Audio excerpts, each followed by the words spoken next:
شہید کربلا۔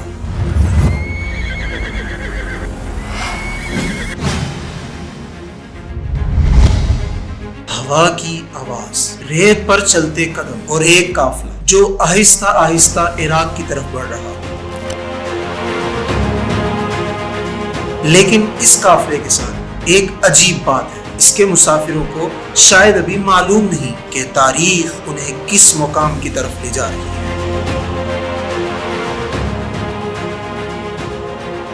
یا شاید انہیں معلوم ہے، اور یہی بات اس داستان کو عام داستانوں سے مختلف بناتی ہے۔ تصور کیجئے آپ ایک سفر پر ہیں، راستے میں آپ کو خبر ملتی ہے کہ جس شہر نے آپ کو بلایا تھا وہ اب آپ کے ساتھ نہیں ہے، جن لوگوں نے وفاداری کے وعدے کیے تھے وہ خاموش ہو چکے ہیں، اور جس شخص کو آپ نے حالات جاننے کے لیے بھیجا تھا وہ قتل کر دیا گیا ہے۔ اب آپ کیا کریں؟ واپس لوٹ جائیں گے، راستہ بدل لیں گے، یا پھر سفر جاری رکھیں گے؟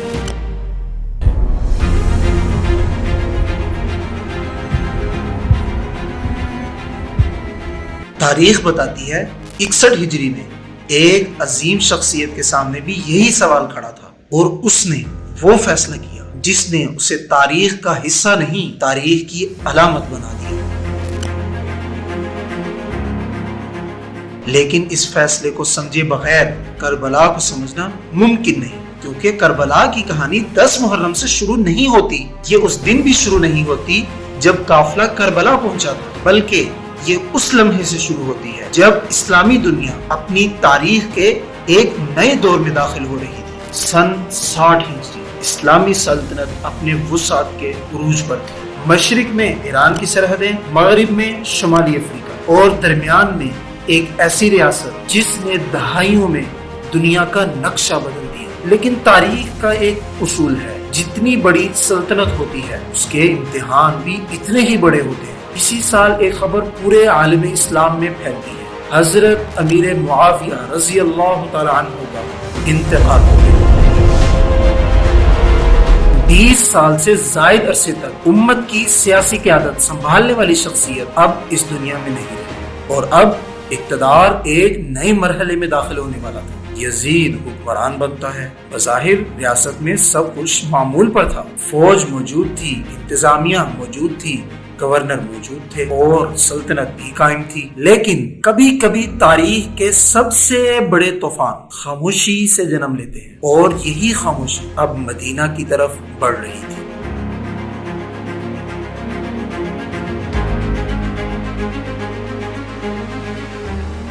رسول اللہ صلی اللہ علیہ وسلم کا شہر مدینہ، جہاں ابھی بھی صحابہ کرام رضی اللہ تعالی عنہم موجود تھے، جہاں اہل بیت موجود تھے، اور جہاں ایک ایسی شخصیت بھی موجود تھی جس کا نام آنے والے چند مہینوں میں پوری امت کی گفتگو کا مرکز بننے والا تھا۔ وہ شخصیت تھی حسین بن علی رضی اللہ تعالی عنہما، نواسۂ رسول صلی اللہ علیہ وسلم، جن کے بارے میں نبی کریم صلی اللہ علیہ وسلم نے خود فرمایا کہ میں حسین سے ہوں اور حسین مجھ سے ہے۔ لیکن ابھی کہانی کربلا کی نہیں، ایک سوال کی ہے، کیونکہ چند دن بعد مدینہ میں ایک مطالبہ سامنے آنے والا تھا، اور اس مطالبے کے جواب میں ایک ایسا فیصلہ کیا جائے گا جو آہستہ آہستہ مدینہ سے مکہ، مکہ سے عراق، اور عراق سے کربلا تک پہنچے گا، اور شاید اسی لمحے تاریخ کا وہ باب کھلنے والا تھا جسے دنیا 1400 سال بعد بھی بند نہیں کر سکی۔ مدینہ،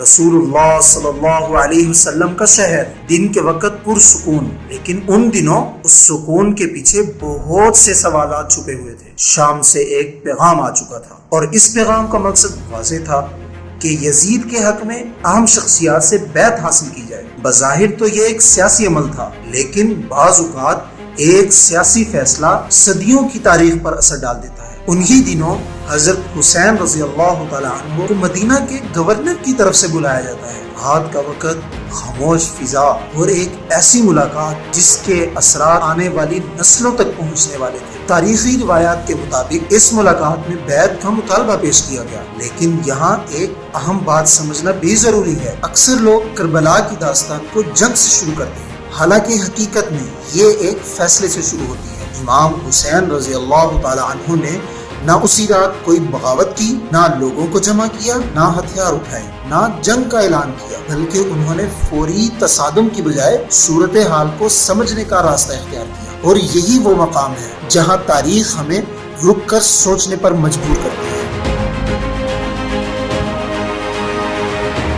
اگر مقصد صرف اقتدار حاصل کرنا ہوتا تو شاید طریقہ کچھ اور ہوتا، اور اگر مقصد صرف حکومت ہوتا تو شاید تیاری بھی مختلف ہوتی۔ لیکن آنے والے واقعات ایک مختلف تصویر دکھاتے ہیں۔ چند ہی دن بعد امام حسین رضی اللہ تعالی عنہ مدینہ چھوڑ دیتے ہیں، وہ شہر جہاں ان کے نانا رسول اللہ صلی اللہ علیہ وسلم کا روزہ تھا، جہاں ان کا بچپن گزرا تھا، جہاں ان کی یادیں تھیں۔ وہی شہر اب ان کے پیچھے رہ جاتا ہے اور قافلہ مکہ مکرمہ کی طرف روانہ ہو جاتا ہے۔ لیکن یہاں ایک اور سوال جنم لیتا ہے، اگر کوئی شخص اقتدار کے لیے نکلے تو کیا وہ مکہ کا رخ کرتا ہے؟ اور اگر وہ جنگ کے لیے نکلے تو اس کے ساتھ لشکر کہاں ہوتا ہے؟ اس وقت نہ کوئی فوج تھی، نہ کوئی جنگی تیاری، نہ کوئی سیاسی مہم، صرف ایک چھوٹا سا قافلہ تھا اور ایک غیر یقینی مستقبل۔ مکہ پہنچنے کے بعد بظاہر حالات پرسکون نظر آتے ہیں، لیکن عراق میں ایک اور کہانی شروع ہو چکی تھی۔ کوفہ، وہ شہر جس نے پہلے بھی اسلامی تاریخ کے اہم واقعات دیکھے تھے، ایک بار پھر سرگرم ہو رہا تھا۔ پہلے ایک خط آیا، پھر دوسرا، پھر تیسرا، پھر خطوط کا سلسلہ رکنے کا نام ہی نہیں لیتا۔ ان خطوط میں ایک ہی پیغام بار بار دہرایا جا رہا تھا، آئیے ہم آپ کے ساتھ ہیں، ہم آپ کی قیادت قبول کریں گے۔ یہ صرف چند افراد کی آواز نہیں تھی، بلکہ مختلف قبائل، مختلف حلقوں اور مختلف شخصیات کی طرف سے آنے والی دعوتیں تھیں۔ لیکن یہاں بھی امام حسین رضی اللہ تعالی عنہ نے جلد بازی نہیں کی، کیونکہ ایک ذمہ دار قائد صرف امیدوں پر فیصلہ نہیں کرتا، وہ حقائق کو جانچتا ہے، حالات کو پرکھتا ہے اور پھر قدم اٹھاتا ہے۔ اسی لیے حضرت حسین رضی اللہ تعالی عنہ نے ایک ایسا فیصلہ کیا جو آنے والے واقعات کی بنیاد بننے والا تھا۔ حضرت حسین رضی اللہ تعالی عنہ نے اپنے چچا زاد بھائی مسلم بن عقیل رحمہ اللہ کو کوفہ بھیجنے کا فیصلہ کیا۔ ان کا مشن واضح تھا، جائیں، حالات دیکھیں اور لوگوں کی نیت جانچیں اور پھر حقیقت سے آگاہ کریں۔ یہ ایک احتیاطی تدابیر تھی، لیکن شاید کسی کو اندازہ نہیں کہ یہی سفر کربلا کی پوری داستان کا سب سے اہم موڑ ثابت ہوگا، کیونکہ کوفہ میں جو کچھ دکھائی دے رہا تھا حقیقت شاید اس کے مختلف تھی۔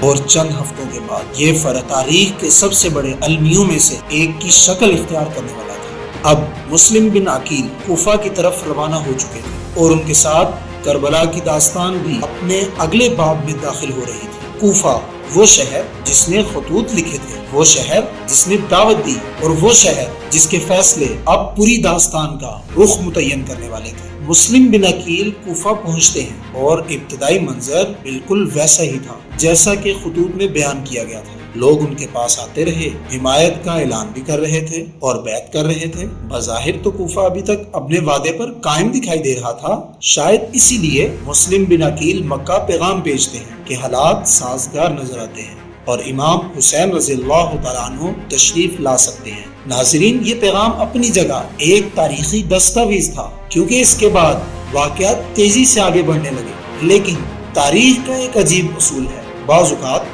جو چیز سب سے زیادہ مضبوط دکھائی دیتی ہے وہی سب سے پہلے ٹوٹ جاتی ہے۔ کوفہ میں بھی کچھ ایسا ہی ہونے والا تھا۔ اسی دوران ایک نیا کردار منظر پر آتا ہے، عبید اللہ بن زیاد، اور اس کی آمد کے ساتھ ہی شہر کی فضا بدلنا شروع ہو جاتی ہے۔ بازار وہی تھے، گلیاں وہی تھی، لوگ بھی وہی تھے، لیکن اب خوف شہر میں داخل ہو چکا تھا۔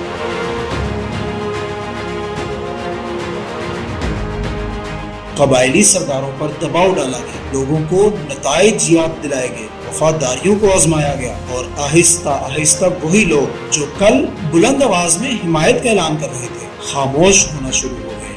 پھر خاموشی فاصلے میں بدل گئی اور فاصلے تنہائی میں۔ مسلم بن عقیل جو چند دن پہلے ہزاروں افراد کے درمیان تھے، اب تنہا ہوتے جا رہے تھے۔ یہ تاریخ کے ان لمحوں میں سے ایک ہے جہاں انسان یہ محسوس کرتا ہے کہ آزمائش صرف جنگ کے میدان میں نہیں آتی، کبھی کبھی اصل آزمائش تنہائی کی صورت میں بھی آتی ہے، اور کوفہ اب اسی آزمائش کا منظر بن چکا تھا۔ بالآخر مسلم بن عقیل کو گرفتار کر لیا جاتا ہے اور شہید کر دیا جاتا ہے۔ ایک پیغام جو امید کے ساتھ شروع ہوا تھا اب خون میں ختم ہو چکا ہے۔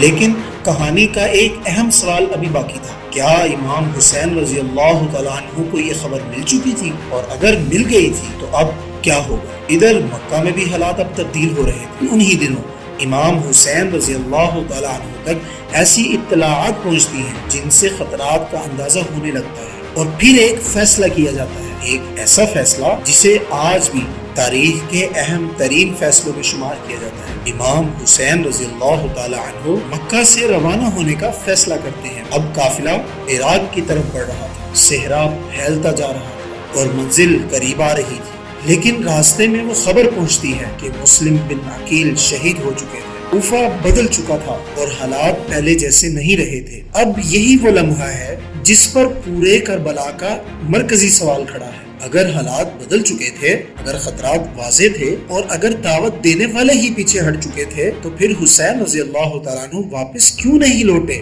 یہ سوال آج جتنا بڑا محسوس ہوتا ہے شاید اس وقت بھی اتنا ہی بڑا تھا۔ لیکن ابھی اس سوال کا جواب سامنے نہیں آیا تھا، کیونکہ تاریخ امام حسین رضی اللہ تعالیٰ عنہ کو ایک اور امتحان کی طرف لے جا رہی تھی۔ افق پر گرد اڑ رہی تھی اور چند ہی دن بعد ایک لشکر اس قافلے کے سامنے آنے والا تھا۔ ایک ایسی ملاقات جو کربلا کی سرزمین تک پہنچنے کا راستہ بنے گی، اور پھر تاریخ اپنے سب سے مشہور باب میں داخل ہو جائے گی۔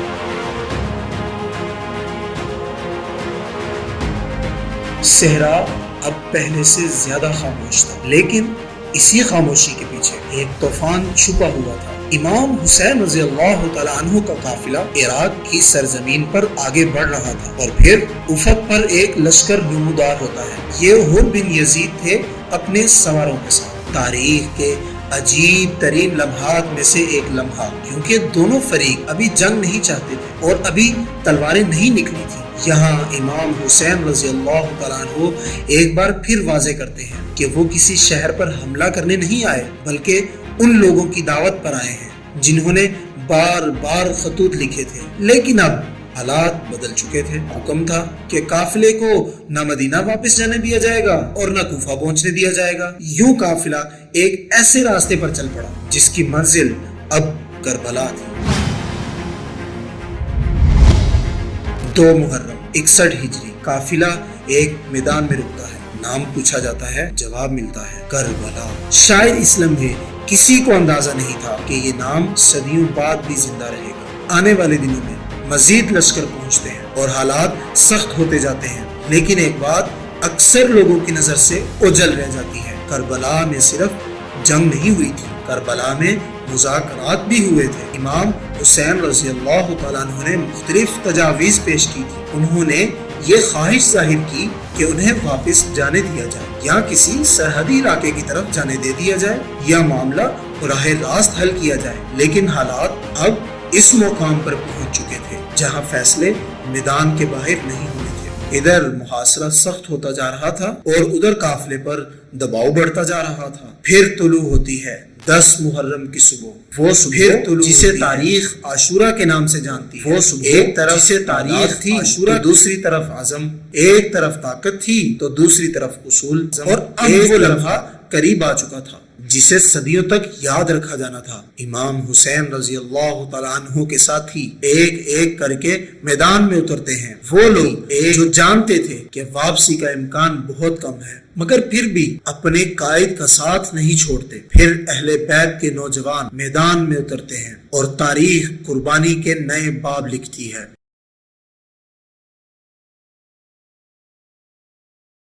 آہستہ آہستہ ساتھی کم ہوتے جا رہے تھے اور وقت اپنے آخری مرحلے میں داخل ہوتا جا رہا ہے۔ پھر وہ لمحہ آتا ہے جس کا ذکر صدیوں سے کیا جا رہا ہے۔ حضرت حسین بن علی رضی اللہ تعالی عنہما رسول اللہ صلی اللہ علیہ وسلم کے نواسے شہید کر دیے جاتے ہیں۔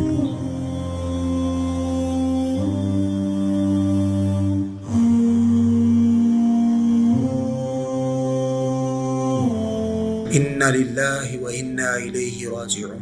اور یوں کربلا کا معرکہ ختم ہو جاتا ہے۔ لیکن یہیں سے کربلا کی اصل کہانی شروع ہوتی ہے، کیونکہ تاریخ میں بہت سی جنگیں یہیں سے کربلا کی اصل کہانی شروع ہوتی ہے، کیونکہ تاریخ بہت سے فاتح آئے اور تاریخ کے صفحات میں گم ہو گئے، مگر کربلا کا معاملہ مختلف تھا۔ میدان میں فتح کس کی ہوئی، یہ سوال آج بھی زیر بحث ہو سکتا ہے، لیکن تاریخ نے آج بھی بہت پہلے سنا دیا تھا کہ یاد کس کو رکھا جائے۔ تاریخ آج 1450 سال گزرنے کے بعد کربلا کا ذکر ہوتا ہے تو لشکروں کی تعداد یاد نہیں کی جاتی، طاقت کے توازن یاد نہیں کیے جاتے، بلکہ ایک فیصلہ یاد کیا جاتا ہے، ایک موقف یاد کیا جاتا ہے اور ایک قربانی یاد کی جاتی ہے، ایک شاید یاد کیا۔ یہی ہماری ڈاکومنٹری کے شروع میں پوچھے گئے سوال کا جواب بھی ہے۔ اگر راستے میں خطرات واضح تھے اور اگر حالات بدل چکے تھے، اگر واپسی ممکن تھی تو حضرت حسین رضی اللہ تعالیٰ عنہ واپس کیوں نہ لوٹے؟ کیونکہ بعض اوقات کامیابی